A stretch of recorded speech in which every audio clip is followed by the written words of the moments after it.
this glorious space, Epiphany Episcopal Church in Denver, Colorado. And I want to know, look at all of the gorgeous imagery going on around the church. In this video, I had the extraordinary privilege of walking around and talking with my good friend and priest, Father Stace Tafoya, one of the churches that my family and I are blessed to attend. In this video, we're both going to walk through the church, looking at its glory, its beauty, and its history, and talking about the theology behind it. I'm then going to have the privilege of further sitting down with Father Stace and discussing the Episcopal Church, our hopes for its future, our prayers for its future, and are also going to be very honest about the challenges we see. Now, as one myself who attends both an ACNA church and this beautiful Episcopal Church, I pray for future unity, and we'll get into that.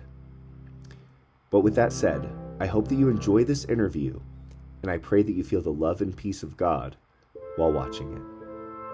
God's peace.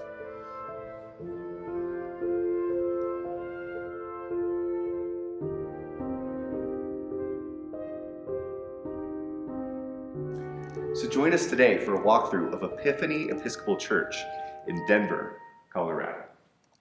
Now, it's obvious to the senses that there are just there's a glorious heritage to be preserved within these mainline historic churches. This is actually a landmark of the city of Denver.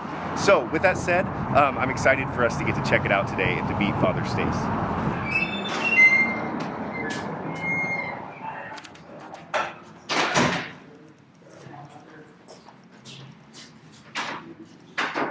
Father Stace, how's it going?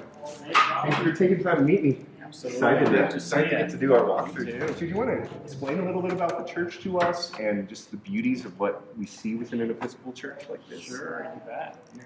And this particular church, the congregation itself is from 1896. Okay. But the current plant is from 1941. And so all of the ceiling panels you see were made prior to 1941, and the artist's name is Schnackenberg. Okay. So I absolutely love the heraldry and the imagery. You've got the pelican, the crucifixion, the lion, St. Mark in the tabernacle. Lamb of God. The Lamb of God next day, absolutely. The resurrection to go here with the butterfly. Then you've also got back here, I know we've got the Phoenix, and then the Trinity in the hypostatic union with the hand. Yeah, it's absolutely beautiful. I also love all the garden imagery. Do you want to explain for us a little bit why there's so much garden imagery as well that we see in the church like this? Well, in many ways, there's a lot of images for the church throughout the ages. One of them is that the church is like a boat and like the ark. So we call this the nave.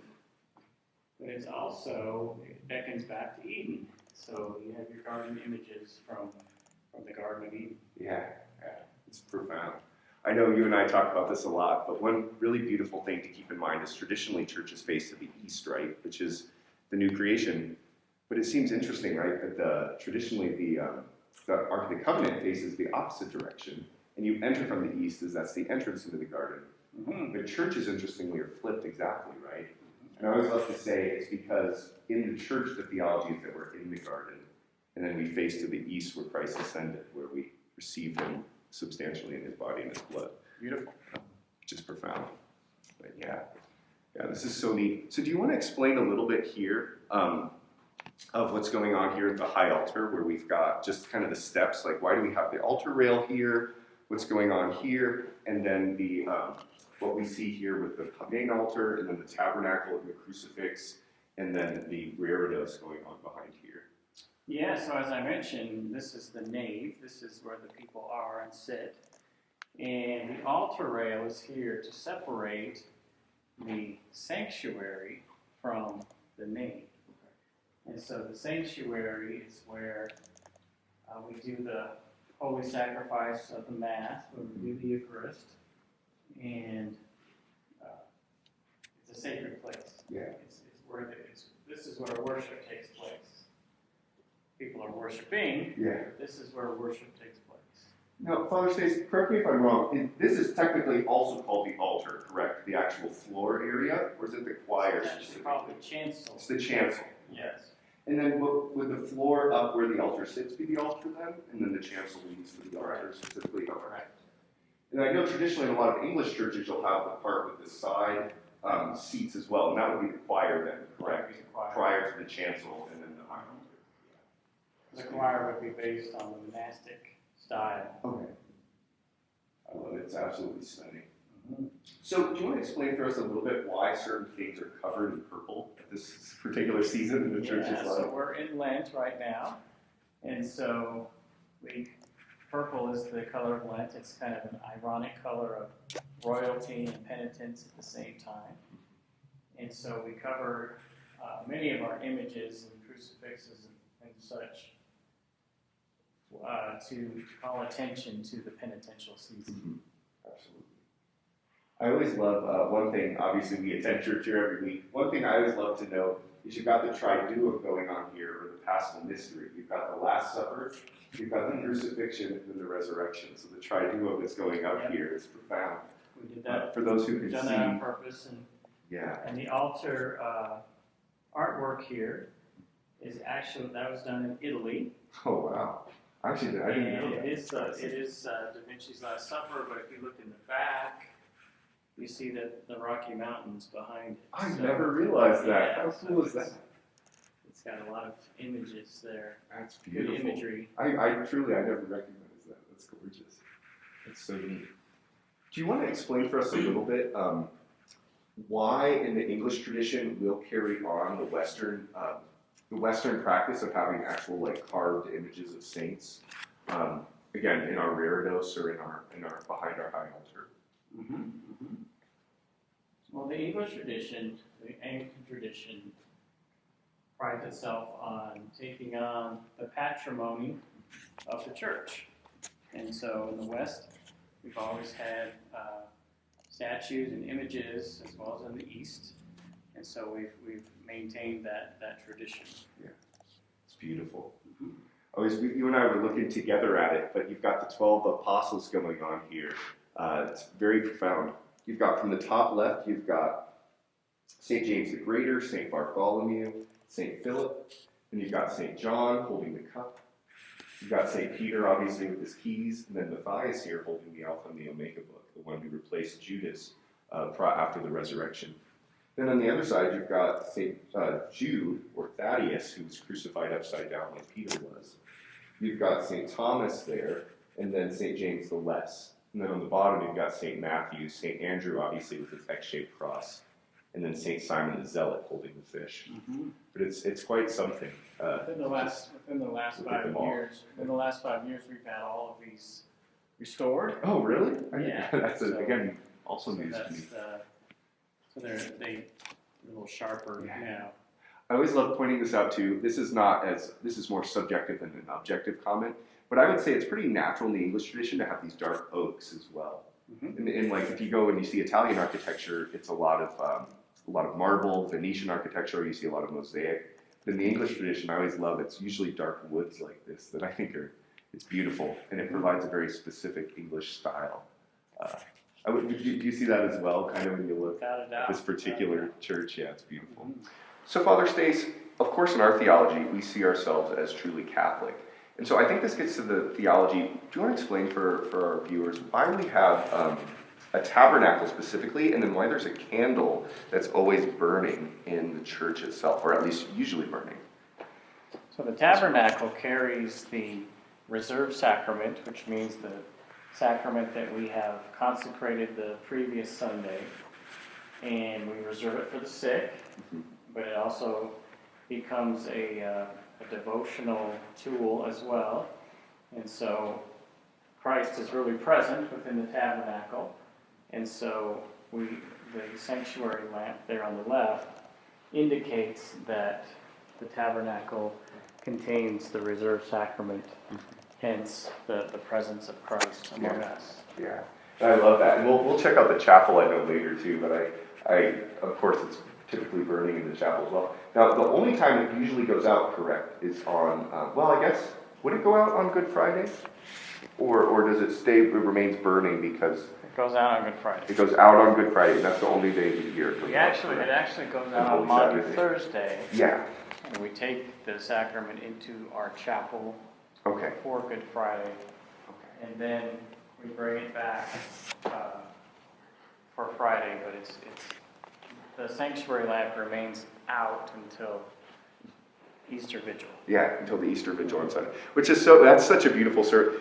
Growing up in the Methodist tradition, I didn't even know what an Easter Vigil was. True story, the first time I ever went to an Easter Vigil, I showed up thinking it was going to be a 30-minute reflection, and it ended up being like a multi-hour, full-blown service, and it was fascinating to me. And so, obviously, now it's a yearly tradition, but it's beautiful. This space is so glorious. Do you want to explain why it's so large as well? Like, why not only is there beauty in it, but it's also got this vertical reality to it that when you walk within it, it just feels so immense and beautiful. Mm-hmm. So this is the architecture. The architect's name was Arthur Axtons. Okay. And he wanted to do a modern, is what they called it in the 40s, modern architecture that's especially applies to the outside. And within that, you have some various elements that are put together. So we actually have some Byzantine elements. Oh, really? Looking at the way things are from the top, that's why they're so high. It's Byzantine. And then, of course, the altar area is more Gothic. So it's kind of things that are mixed together in a pretty interesting and cool way. It speaks to our tradition, right? It's a mixture it's an eclectic tradition. It does. That draws from the best of world Christendom. Mm-hmm. This is so gorgeous. See, and I even, I associate these pattern tones, they feel Venetian to me in a sense. These like light browns, it almost has a little bit of an Italian flair to it as well. Maybe that's just me, riffing there. No, I think you're right. It's beautiful. I also would note, I don't actually know what they are, but all the heraldry up here towards the front of the nave, where you've got these different particular coat of arms going on. I know that when I've been to Canterbury Cathedral, you see this as you walk through the porticos and all around. You see all this different heraldry. I know when we go to the chapel, we'll see those as well. It's beautiful. Just think of the grand history there.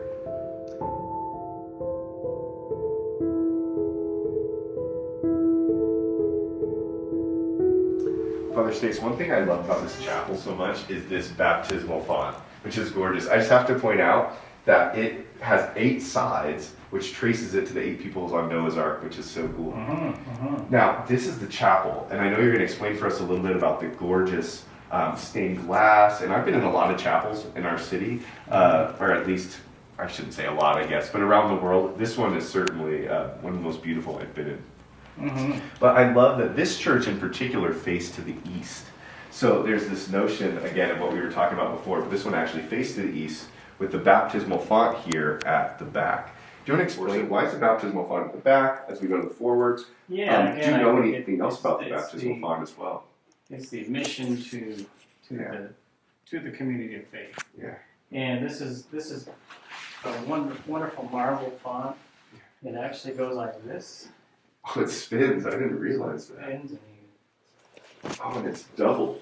yeah, so you put your the things that you need for the baptism here, and you put the water here. That is so cool. I love how it's in this like little gated area as well, where you've got symbols of the Eucharist, right? So you've got the chalice and the sacrament here. You've got the wheat, the cross, and so it displays the signs of the Eucharist. The stained glass window here with the suffer the little children to come unto me, which is profound. Got this very English style light going on. Is this a traditionally English thing to have like a gated baptismal font? I feel like I've seen that in the English world before. I believe it is. Yes. Yeah, it's a unique architectural, I would say, element. I also would note here, I love how the ceiling itself is actually raised around. It's almost like a baptistry specifically, Right. Where you think of like the domes at Pisa or something like that, where it's got the raised ceiling. It's beautiful. And then I know as well there's so many beautiful icons here. And again, this speaks to the eclecticness of our tradition. So you've obviously got the Theotokos here. And then this is the traditional icon at St. Catherine's Monastery, isn't it? This particular I believe that one icon is, of Christ. Yeah, it's stunning. Well, do you want to show us a little bit around the chapel and the things that stand out to you in particular? Sure. The first thing to note, the parish itself has a history of healing prayer. That's been a constant throughout the decades. And so each of the stained glass windows depicts one of Jesus' healing scenes. So you have the healing of the blind man. I never do that, by the way. Healing of the leper, raising of Jairus' daughter, healing of the demoniac, and the healing of the woman with the issue of blood. These are amazing. Yeah, these are absolutely stunning. I never knew that I've always wondered why these particular scenes were chosen. I didn't know it was because the parish had a healing ministry that was, just within its history. It's absolutely profound, actually. And of course, the one behind the altar, "Come unto me, all you that labor and heavy laden." It's stunning. It really is. It's absolutely stunning. You actually do have the Virgin Mary on the left and John the Baptist on the right. Oh, so you've got the Eastern, like an iconostasis, right? Isn't that always in the iconostasis? You have the Virgin Mary and John the Baptist will be two of the figures of the four. That's fascinating. Well, and again, I know it's Lent right now, so we can't see all the figures, but I know on the right, there's a picture of, isn't it the Sacred Heart of Christ? Yes. And then the Blessed Virgin is on the left. And then in the middle, you've obviously got the Agnus Dei and the two elements that are used in the Eucharist. The grapes for the wine and then the wheat for the host. And it's like the bigger church. The nave is here, and the altar rail separates the nave from the sanctuary. Yeah. Sanctuary is up there. So neat. Do you want to explain a little bit for us? I know we're putting ourselves to the test here to see our heraldry, but we've got a lot of the major sees of England here. Yeah, I know we've got the Episcopal. I know here we've got. I believe this is Walsingham. You know what? Should I pause this and check? So one thing I love about is all the heraldry in here, right? So we've got the Episcopal Diocese of Colorado. We've got Salisbury here. We've got Durham, Canterbury. We've got the good old Episcopal flag here. Is that the Cross of St. Andrew, by the way? Yes, it sure is. Does that go back to Bishop Seabury because he came from the Scottish Episcopal Church? Does. It sure That's does. fascinating. So that's why you've got the X-shaped cross there. And then we've got York here as well. York here and the Glastonbury right there. And Glastonbury, good old Joseph of Arimathea. Yeah. The Knights of the Round Table and King Arthur. I also noticed, I know we were just looking at this, Father Stace, that we've got the Theotokos, or the Blessed Mother holding the Child Christ, that may be Our Lady of Walsingham. Can you explain for us a little bit? So this is the apparition of the Blessed Virgin Mary to the English people. Do you want to explain a little bit for us about it? This for sure is the Our Lady of Walsingham. So that might be a clearer picture. Yeah, that's perfect. So she appeared in Walsingham, and she asked the people to recreate basically the simple life in Nazareth. Yeah. And so the village looks like a simple life, kind of Nazareth-esque, if you will. Yeah. And the Holy House, right, is the site. Yeah. Yeah. It's so neat. So it's almost like taking the Holy Land and dropping it in the middle of England. And so she came to, was it a little boy or a little girl? I believe it was a little girl, but I don't recall. Okay. And then from there, the Blessed Virgin told them to rebuild this little micro Nazareth, correct? Yes. And then that's been something that's been passed down on the English line. I know to this day, there's both Anglican and Roman Catholic sites at Walsingham. Anglican, Roman Catholic, and Orthodox. Oh, really cool. So it's an ecumenical site, basically. It is, very much so. It's really neat. I know that at our sister parish at St. Michael and All Angels, that there's also a big, chapel dedicated to Our Lady of Walsingham, which is beautiful. It's a really fascinating story. This is so neat. Do you mind also explaining for us? So I know yourself, and I know that you're very privy to and oriented towards Eastern ways of thinking as well within the Christian tradition. So we've got all these beautiful icons around. I think it is one that we do here over the votive candles with the Theotokos. Do you want to explain for us a little bit about the theology behind icons and why we have icons in our worship space and what they point us towards? Right. Well, theologically, icons have been around since the beginning, even to the catacombs underneath Rome, the Roman Empire areas. And there was an ecumenical council, Seventh Ecumenical Council, that affirmed them as Nicaea too. That's the precluding council to where we hash out theology on this channel. That's correct. So, used properly, of course, they aid our devotion and they teach us something about that which is depicted. Yeah, it's beautiful. I think of this, for those who may not be familiar with icons and just the use of icons, it's kind of like as we read the Old Testament in Mass or the Eucharist, it's an icon into the larger story of God. It's like a window. The scriptures are icons. So, yeah, it's all about windows into the mysterium.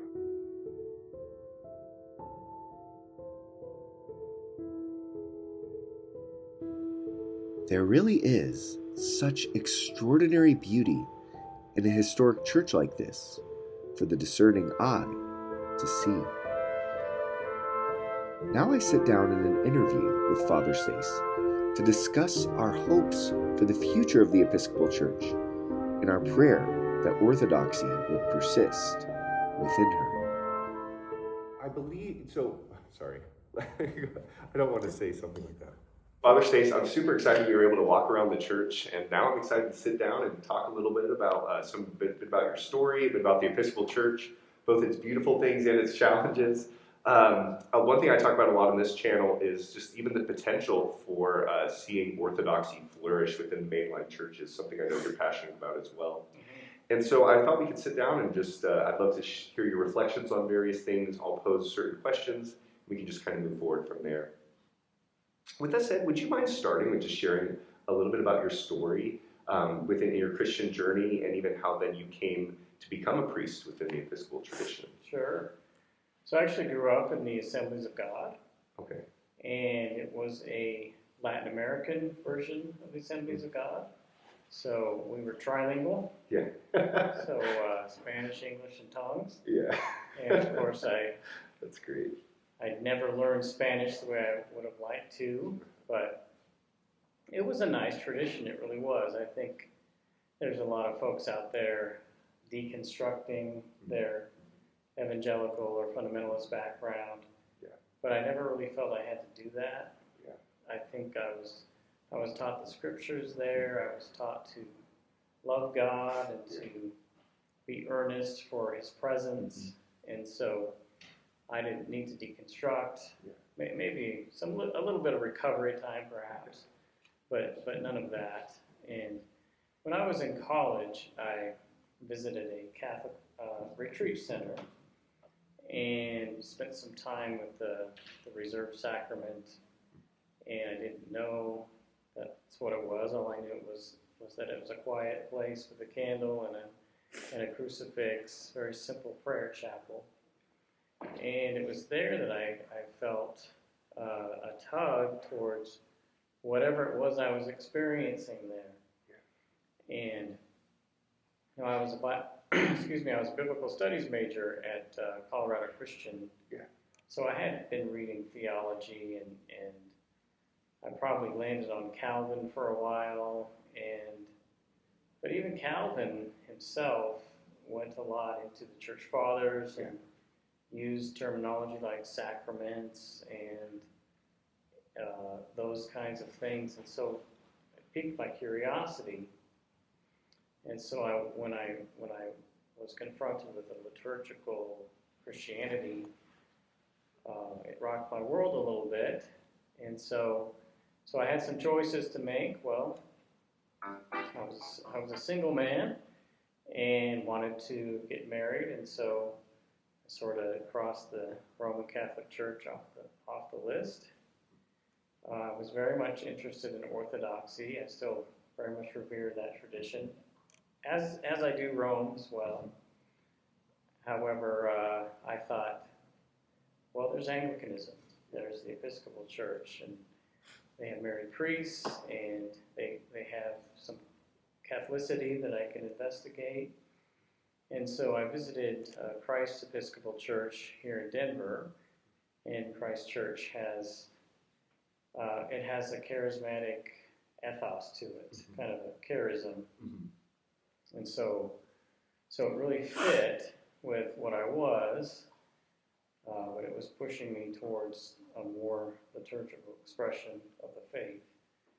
And Pentecostalism is, like I said, I very much respect where I was, but sometimes it felt like God was a little bit too immanent, a little bit too, you can control him a little too much in that kind of a setting, where I was looking for something more transcendent, looking for a worship experience that was historically informed, of course, but also one that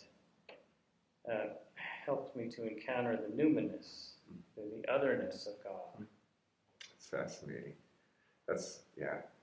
And then, do you want to explain for our audience a little bit how you then moved from your experiences at Christ Church into the priesthood, specifically within this diocese?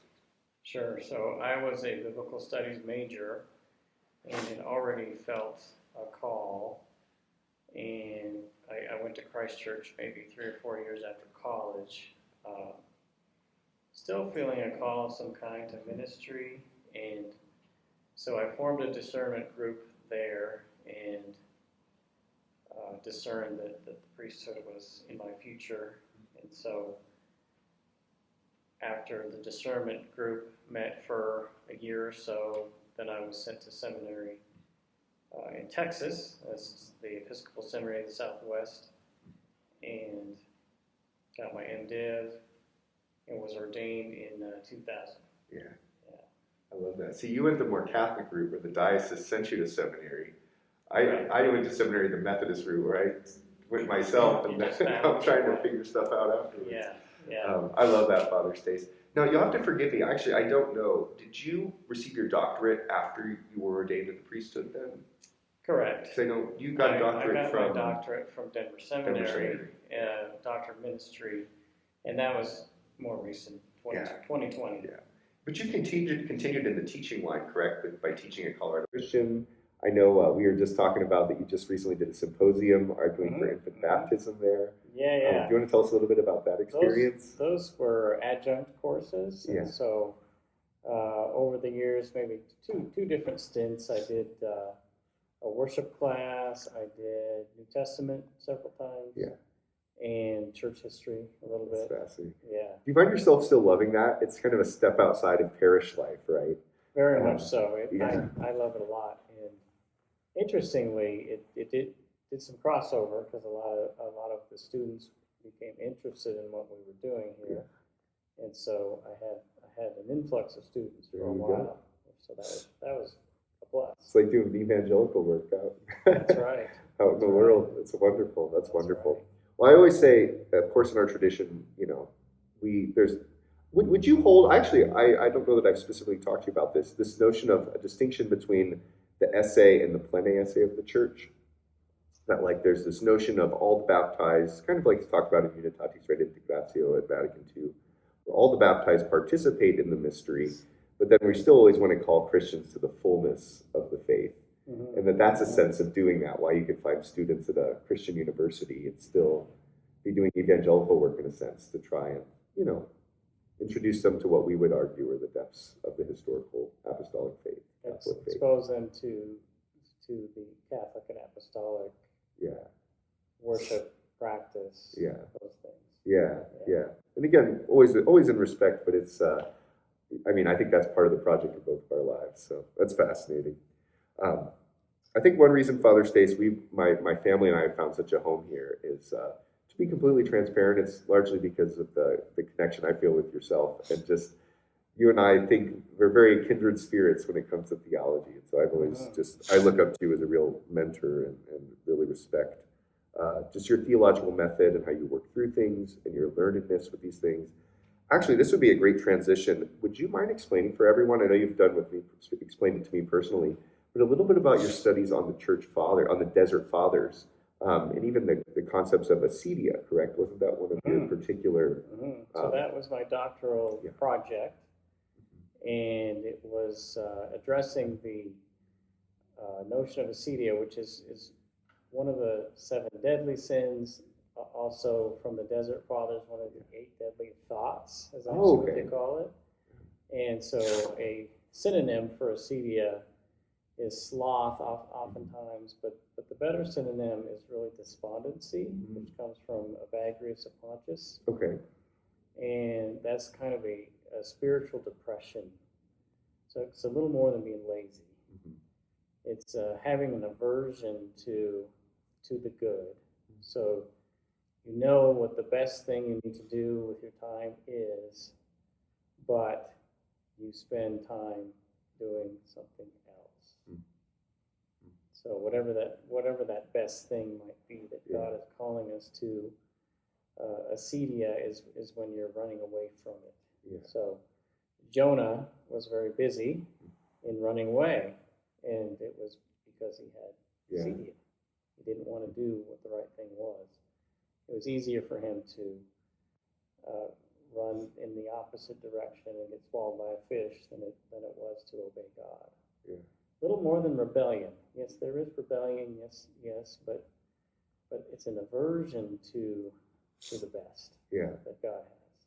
Now, correct me if I'm wrong, but am I correct in saying that in some ways monasticism in the desert, and I think of the deserts of Egypt, would that be the location of where these figures are coming out of? That's where my mind goes to, but like kind of like an Egyptian desert or the Sinai or something. Yeah, Evagrius and John Cassian were big on teaching about acedia. Okay, it's fascinating. And I think of this as like almost the development that after the Edict of Milan, when Christianity becomes legal within the Roman Empire, that there's a sense in which some of those Christians wanted to almost be like those persecuted from the early 4th century. And so it's almost like the monastic movement is a continued way of pursuing the life of the cross, that was the way they viewed it. Would that be a fair assumption of kind of what drove some of these great men out into the desert?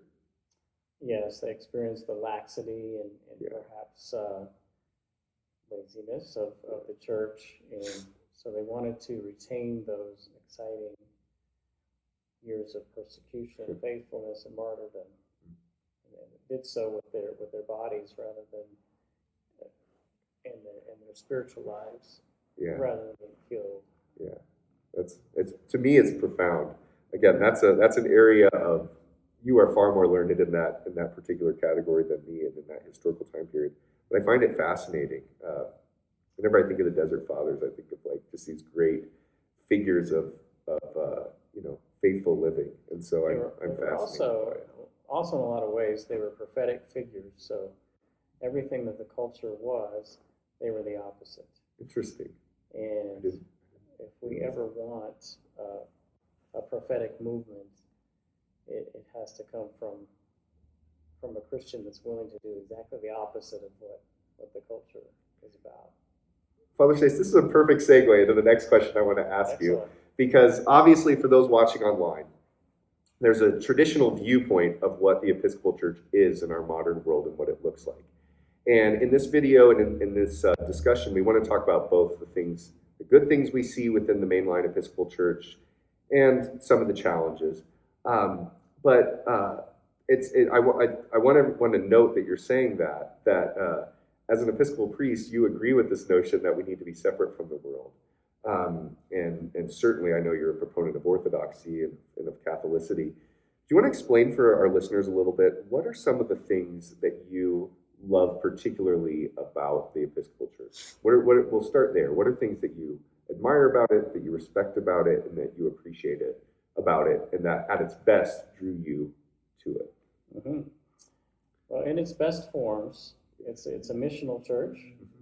And so you'll find churches around our country, from North Dakota to Montana to California to the mountains of Colorado, that are they were Anglo-Catholic church plants reaching out to the native people. Yeah.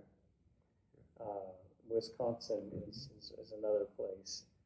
And so the beauty of the liturgy, the mystery of the sacraments, they made available to the average person, and to the poor, and to native peoples that were perhaps oppressed, and that says a lot. Yeah.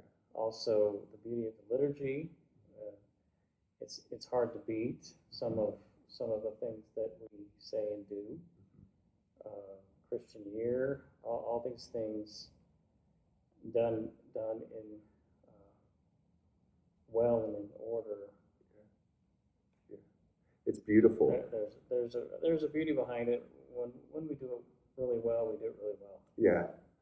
So I always love to say one thing, and we'll touch on the English tradition here a little bit more, just a more broad scale. But at its very best, at its very, very best, it can be a very full expression of the one holy Catholic and Apostolic Church. We don't view ourselves as the entirety of it, but as a member within it. However, at its worst, it can also be really hard. And so it's kind of got this large fluctuation between the two. Mm-hmm. One thing that I agree with you totally about the missional reality of it. I want to note, and we'll touch on this a little bit as well. I know that this church has a mixed churchmanship in a sense, that we've got some Anglo-Catholic elements. However, I know in our personal chats that it also has high church, more specifically Carolingian divine period elements within it. But one thing specifically about the Anglo-Catholic movement that I know was a big deal during the 19th century is they would go into the poor parts of England, and I'm sure in the United States, as we're just discussing as well. And it actually, sometimes it's viewed, I think, as a stuffy tradition, and actually it's really the opposite. They would go into the poor places where there was just a lot of lack of beauty and light and of hope in a sense. And the beauty of the liturgy and of the space and just of the entire way of being a Catholic was very meaningful to these people who struggled to find meaning and hope. Yeah, one thing that we have done is we've been very active on the refugee front, and we also, a couple of the younger guys and I, for a summer, went out to the poorer parts of this area, and reached out to a lot of the, interestingly, the Muslim grocery stores. Interesting. And we would just start conversations and interact and do those kinds of things. And I think it's very important to take the church into the world and invite and be hospitable. Yeah, I totally agree. What are some of the beauties that you see of our English world when it relates to the other great movements of Catholic Christianity, such as the Roman Catholic Church, the Eastern Orthodox, the Oriental Orthodox? What are some beautiful things you see that are, not necessarily specific, but that are particular or that are emphasis of the English tradition, even if it includes how they relate to other groups? How would you view the English tradition in that way, as having something to offer to the whole of Christendom? Mm-hmm. Well, I would go back to the Celtic roots and the willingness to get your hands in the earth a little bit and talk honestly about how the world is and how the world functions, and birth and life and death and all the human experience. The Celts were able to bring their faith right into that. Yeah. It's very Eastern, isn't it? It is, for sure. I feel like that's our Eastern period, kind of, that carries forth in our mystical tradition. So the St. Patrick preaching to the barbarians who are fighting and being violent, but just getting right in there and saying, this is life, but here's another way. Yeah.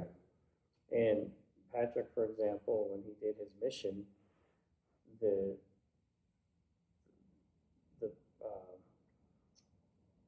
amount of violent murders and wars went down. Interesting. I didn't. Because he taught them to pray. He taught them to find God. Yeah. Those are elements. There's also our element or our emphasis on the scriptures, which we've always had, is a beautiful thing. Daily office. Cranmer's prayer book went out of its way to have morning and evening prayer accessible to the lay person. Those are some things come to mind for sure. Yeah, it's beautiful. I always think, do you think this is fair? I mean, obviously we believe in the 7 proper sacraments. Mm-hmm. I almost think of when it comes to the Celtic period, there's almost this Eastern notion of like a sacramentology of all creation, though. That it's not, we're not saying that like the mountain is a strict sacrament or something, but there's a sense in which all of creation can be a way to bring us towards God. Yeah, and when we look specifically at that period. Well, there's an Orthodox writer named Stephen Freeman. He wrote a book called The One-Storied Universe. Okay. And I think many of us in the West have this 2-storied universe, and that is the real world is here, but the world of God is out there somewhere. And the two never interact because God's not supposed to violate our laws. And our laws of nature. It almost leads to like deism or Epicureanism if taken too far. Right, but really it's a one-storied universe that God is always and everywhere present within our world. And I think that the best of our Celtic Anglican roots also bring that out. Yeah, that's beautiful. I mean, Father Stace, and I really would like to know your perspective on this. One thing I talk about a lot on this channel is our tradition is one that holds in tension, in a sense, all of Christendom. And so the way I kind of map this out is we've got like an Eastern period in the Celtic world. And then we've got a glorious 1,000-year period within the Latin tradition after the coming of St. Augustine in 597, sent by Pope St. Gregory the Great. And then we've got this beautiful the monastic tradition goes back to the Celtic period. But in the Middle Ages, there's this beautiful monastic reality, pilgrimage routes. We talked earlier about Our Lady of Walsingham, also the way of St. Cuthbert, there's the way of St. David, there's the St. Thomas Becket shrine in Canterbury. Then our theology culminates in a figure like Anselm, where we have this very rich Western view of the atonement. And so we've got this glorious Latin period as well, which is deeply ingrained in our, in our worship, in our ethos and the way we think about theology. But then we've got as you've noted, we've got our biblical and eschatological period, our missional period coming out of the Reformation. We've got our Carolingian period of the 17th century, which grounds us in the patristics. You know my background, the 18th century, the Methodist revival grounds us in that religion of the heart, which really leads to something like the Pentecostal charismatic movement, right? So we've got that. And then we've got the Tractarian movement kind of regrounding us in a deeper sense of Catholicity. And then from there, the 20th century, and this is borne out in a worship space like this, is it's kind of holding all these things in tension. Do you think that's a fair summary, kind of, when just looking at our tradition and what it is? I think it's a beautiful summary, and I think that all things Catholic are within Anglicanism if you just look for it a little more. Yeah, it's like I think it's Jeffrey Fisher, right? It says we have nothing but the Catholic faith of the Catholic Church or the early Catholic creeds of the. I believe that's a quote. I'm paraphrasing obviously there. And then I think of N.T. Wright will say this. He'll say, it's not that Anglicans have any doctrine of their own. It's just that if something is true, that Anglicans happen to believe it. I think that's a great quote. Again, this is at our best. At our worst, it could be a challenge, and we'll talk about that. I guess one other thing I wanted to note, and I know just from our personal relationship, your love for this, I think of your love for Benedictine monasticism. I would argue the prayer book really is the Benedictine monasticism for the masses. Do you think that's a fair assessment as well, like our cultivation of prayer? That was actually part 2 of my DMin project. Oh, interesting. I didn't realize that. Was experimenting with my own people, getting them into the office help them with their own acedia. Interesting. Really? Yeah, and it actually Making them all oblates, right? it All Benedictines. actually did turn out that way for most of them, and so it was a fun project. But yes, I love Benedict, and I think you always want to grab a saint that's perhaps you want one that's like you, or that you can relate to, and you want one that's not like you, and that can challenge you. Yeah.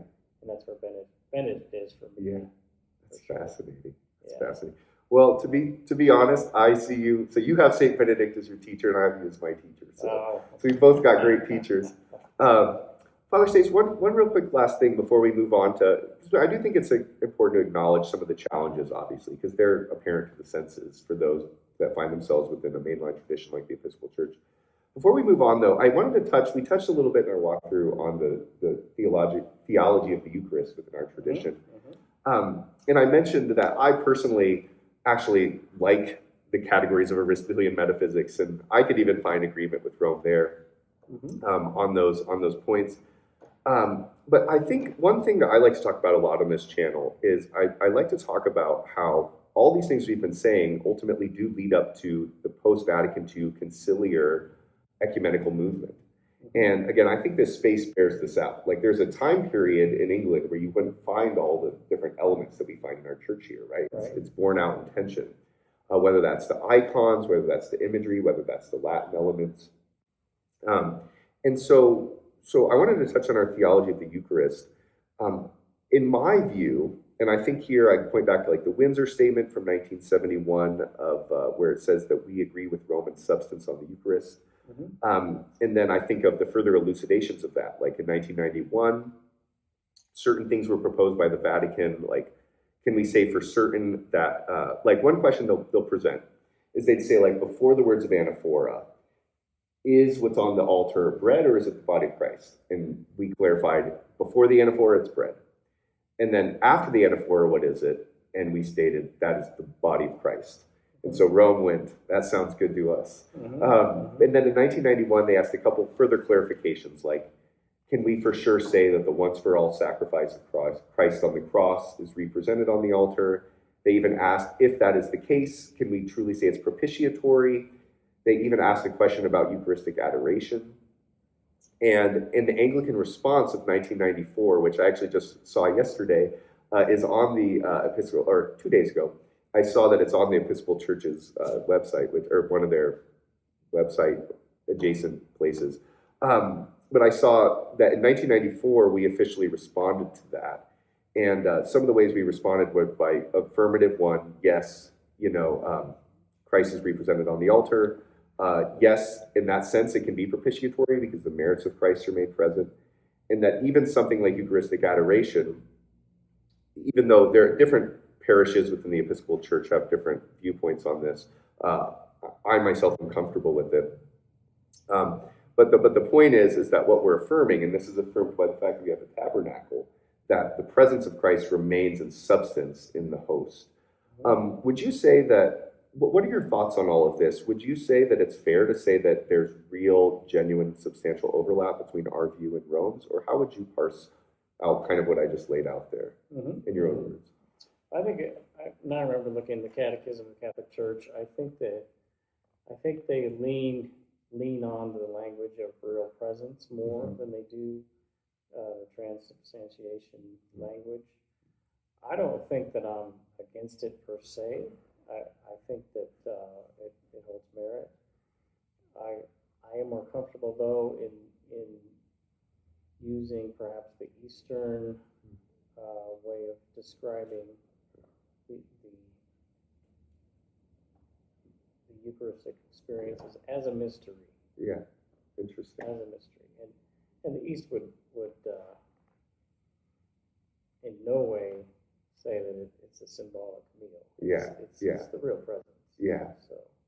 Yeah. See, it's so fascinating. In my eclectic mind, even though I have, and you know this, sometimes I feel like St. Paul. I have to defend my Thomistic side and my scholastic side. Like when Paul's saying I'm a Jew of Jews, I'm from the tribe of Benjamin. I sometimes feel like I have to say I'm a Thomist of Thomists, I'm a Scholastic of Scholastics, because then when I say this, it sounds like that's it sounds like I'm living in cognitive dissonance here, which I'm not. In my opinion. But I hear the East view and Rome's view of transubstantiation, and then the view articulated by the Anglican tradition. And I hear the same thing. Again, even though I understand scholastic categories and I appreciate metaphysics and I affirm metaphysics, and so I see just real profound overlap in substance. And I think that's what I'm most interested in. Do you think that's fair to say, I mean, from your viewpoint, that they're just at the substance level, guys, we're all pointing at the same mystery here. Sure. I want you to speak, as you feel, but do you think that's a fair assessment, that's kind of, as we fair. look at Sure. it? Yeah. I mean, it's beautiful. I would challenge anybody who wrestles with, do we believe in the real presence, and look at our high altar and our tabernacle. Right. And it's like, of course we do, Mm-hmm. I even remember the priest at the parish I used to go to, who I know actually married your daughter. But I know that one thing that he said that was fascinating to me is he said, yeah, I mean, if people don't believe in the real presence, that's completely outside of the bounds of Anglican belief. Mm-hmm. And that was really striking to me when he said that. Just to hear it coming that strongly from a priest within our tradition. So For sure. So yeah, it's beautiful stuff. Well, Father Stace, I think now that's a fair point to transition into, and I want to give you freedom to say what you want and not what you want.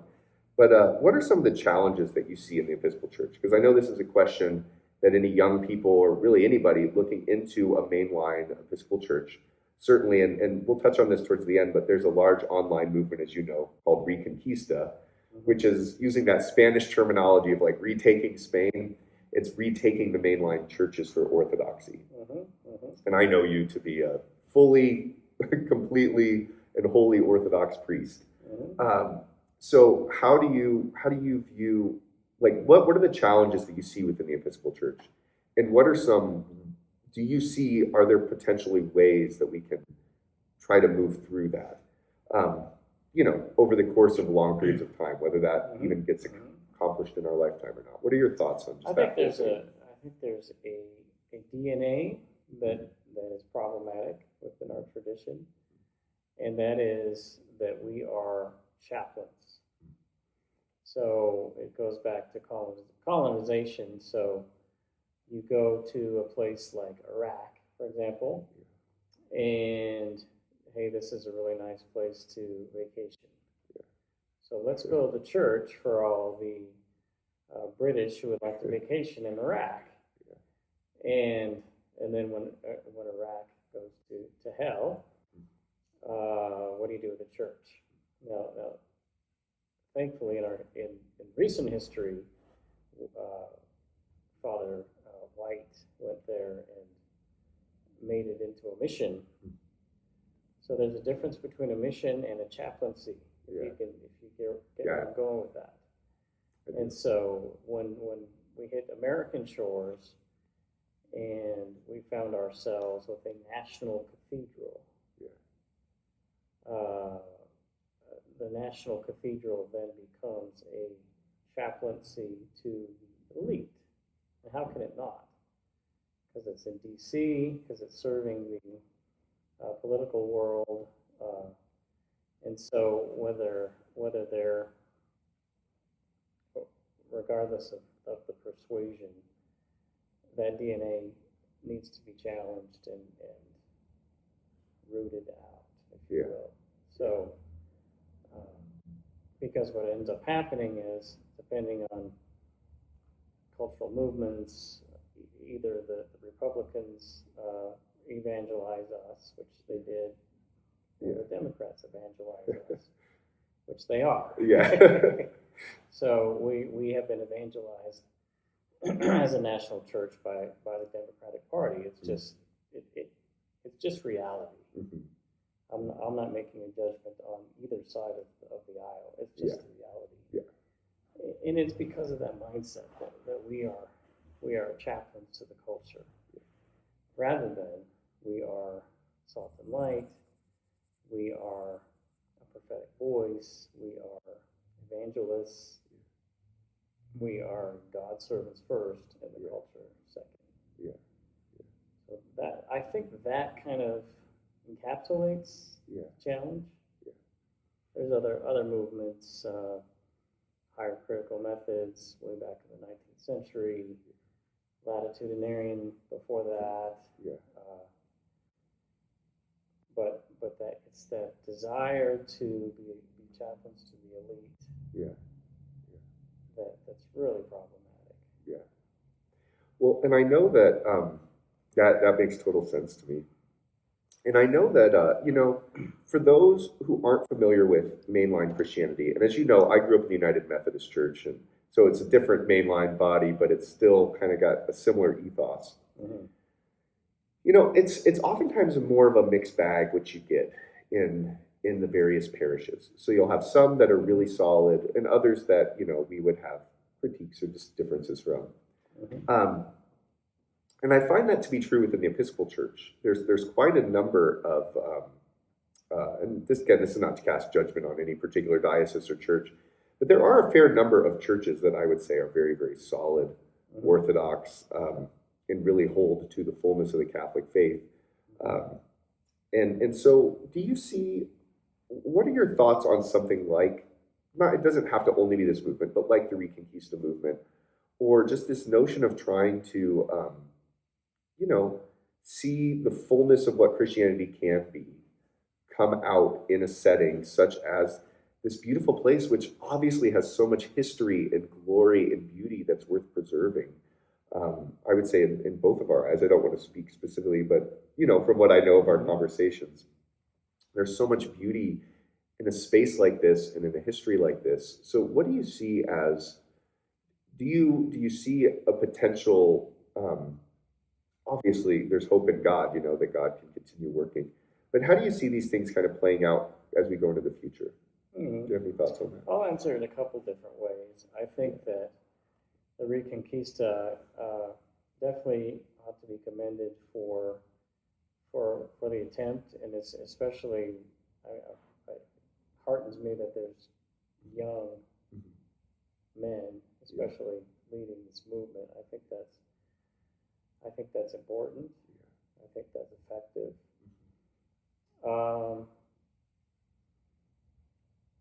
The institutions are very difficult and will probably always be kind of the way they are. However, I go back to the history of Eastern Europe when the Orthodox and the Roman Catholics are facing communism. The church down the street has as many comrades as you can muster, and the government supports that church, and yours is, you want to stay Orthodox or whatever. Yeah. Well, the faithfulness in your church makes it Catholic. Yeah. Where the sacraments are celebrated rightly administered, the word is preached, the sacrifice of the Eucharist is happening. Yeah. It's a Catholic church. Yeah. And so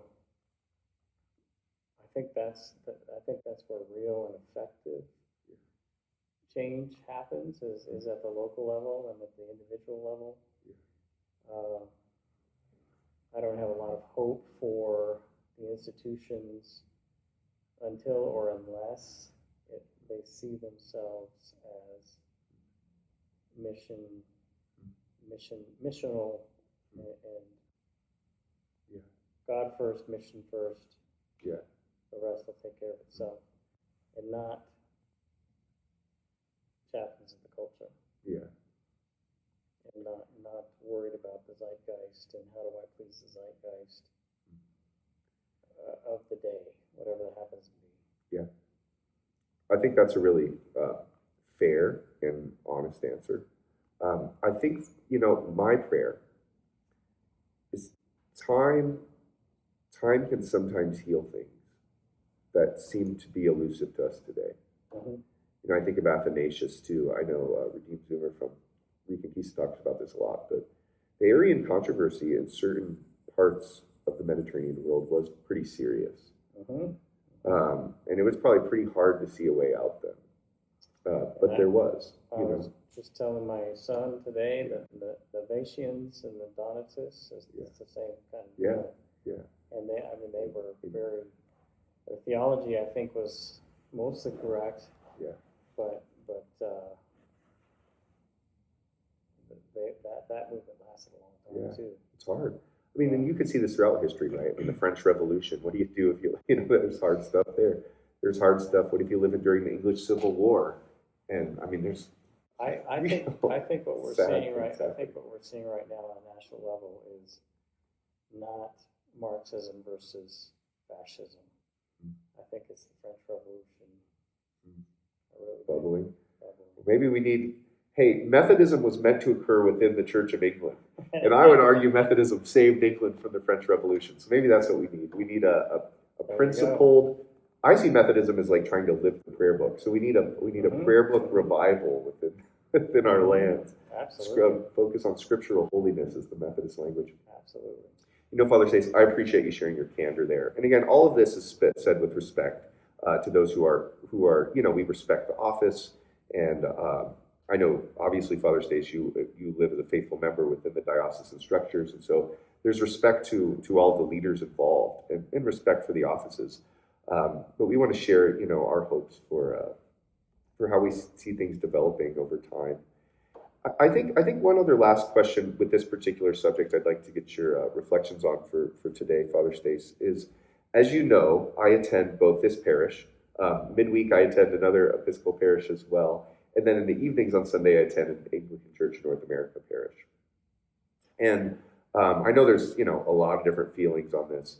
In my personal view, I kind of like to talk about it with like an eschatological epistemic. So I kind of go like, I do believe that one day there will be real unity across, I believe all of Christendom.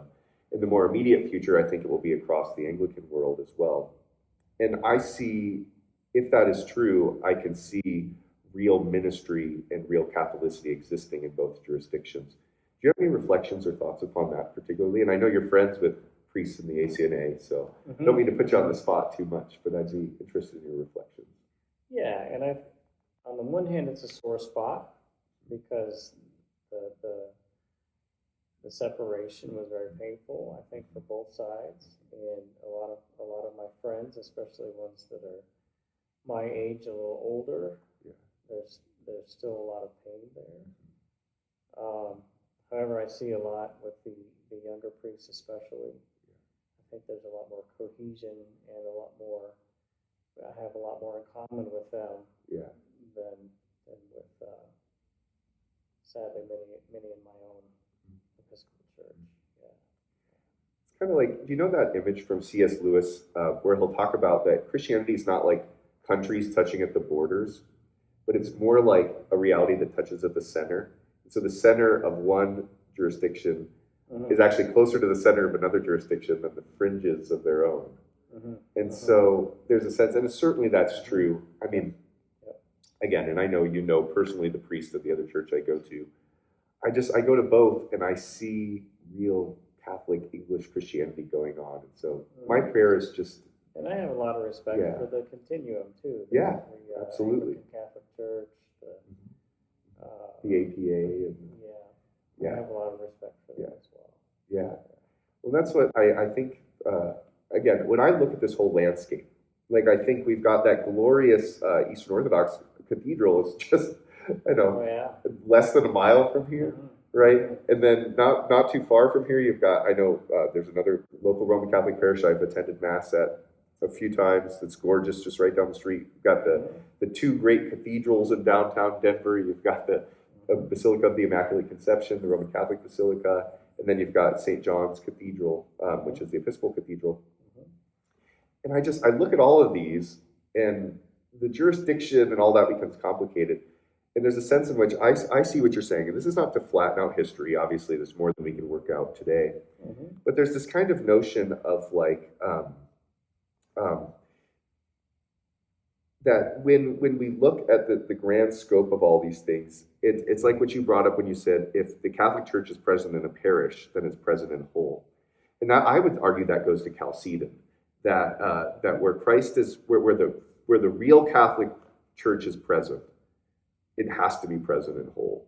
And there's a sense in which that can speak to a deeper level of unity. Again, that doesn't hammer everything out, but I do think there's a sense in which ontologically that reality is sacramental. And that's one of the reasons I find myself being an Anglican, is because I believe the sacrament makes the church. And so the sacrament of baptism, of course, unites us, and I think most Christians are in agreement about that.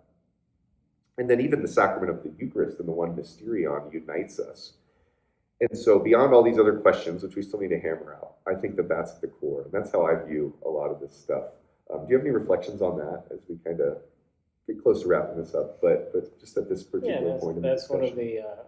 One of the charisms of the Episcopal Church is that we have open communion, and that we for all the baptized, and we can share Christ literally with every Christian that comes in, who's baptized, and we can share our liturgical life, our church calendar, the steps of Christ, all the things that make us Anglican and Catholic at the same time. We can share that, and it's one thing that the other communities can't or won't. I understand why they won't. I understand why they can't. I'm not at all disparaging them for that conviction. But that's one of the advantages of Anglicanism. Yeah. It fits with that. I know I've quoted this to you many times. I quote it in so many of my videos, but that Arthur Michael Ramsey quote that although we're vindicated by our place in history through a balanced witness to the scriptures, to the gospel, or to the church, the gospel, and sound learning, that our greater vindication lies in pointing through our own life to something of which we're a fragment. And so in a sense, our tradition is cruciform in our view, in our own ethos, trying to hold world Christendom in a sense. Not that we're not all of world Christendom, but I'm saying that the glories of it, we try to hold it in tension and be a bridge, a continual bridge, always while viewing ourselves as one fragment of a larger garment, or of one piece of a larger whole. And another thought is Anglicanism outside of the West is booming, is exploding. Yeah. And that's both in its evangelical and Anglo-Catholic forms. Yeah. And so that's something that I hope we in the West take note of. Absolutely. Well, I was speaking of that DNA earlier, and that's a way of transplanting. Yeah. When I think of even within our congregation, that's reflected. There's a very large African population. Those online don't know this. My wife's from Nigeria, and so this is lived out in our reality. It's beautiful, and I think the way I think about this is from our perspective, when you to be in communion with somebody means you'll share communion with them, and so from our view, we're saying, friends, we're in communion, and I think that's one thing that I really cherish. Again, and the Arthur Michael Ramsey quote, by the way, ends by saying, we don't see ourselves as, quote, the best type of Christianity, but rather through our very brokenness, we point to the universal church, the wider one holy Catholic and Apostolic Church where all have died.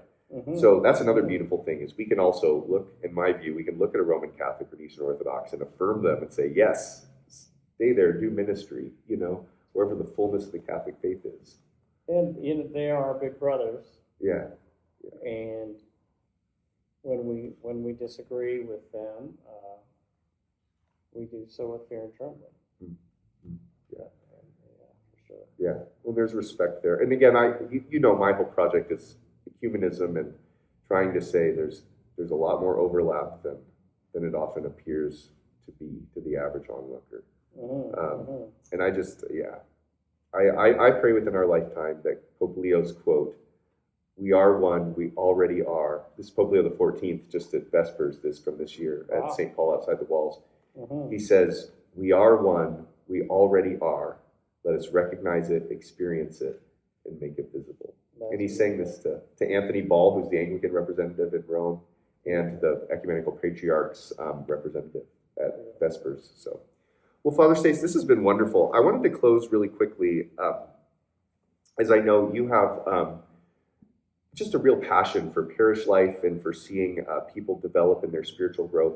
Did you have any final comments that you wanted anybody watching this to take of just how can they take, there's the ecclesiological principles we've talked about, but then there were the earlier principles that we were referencing when talking about the Desert Fathers and Acedia, stuff I know that's really on your heart.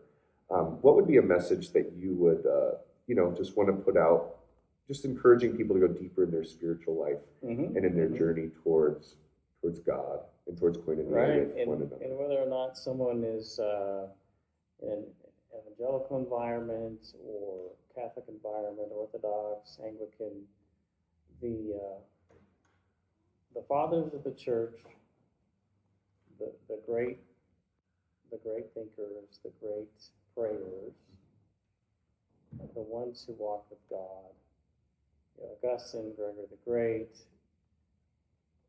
Basil, Gregory Nazianzus, Gregory of Nyssa, Athanasius.